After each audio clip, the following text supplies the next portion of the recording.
అందరికీ నమస్కారం. ఈ మూలిక పేరు వచ్చేసి మిరపగండ్ర అని పిలుస్తారు చెట్టును. ఆకులు వచ్చేసి ఇట్లా మూడు ఆకులు వస్తాయి. ఇట్లా ముళ్ళు బాగా ఉంటాయి. అంటే ఇది పూర్వకాలంలో మనకు భారతదేశంలో కారపొడికి బదులుగా పూర్వకాలంలో దీన్ని మన పెద్దలు అందరూ దీన్ని ఉపయోగించేవారు.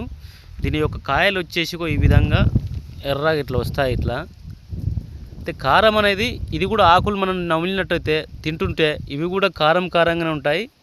ప్రతి ఒక్కరూ కారపొడి లేనికాలన్నాడు దీన్నే ఆకులను తీసుకొచ్చుకొని దంచుకుంటే సర్వ వ్యాధుల మీద కూడా ఇది పోరాటం చేస్తుంది. రోగాలను కూడా తగ్గిస్తుంది. అంటే శరీరం లోపల ధాతువును కూడా ఇది పెంచుతుంది. ఈ కారం అనేది ఇట్లా మూలిక అవుతుంటాయి. ఇది తీగజాతి మొక్క అనేది. ఇది ఈ విధంగా అయితే చెట్టు అవుతుంటుంది.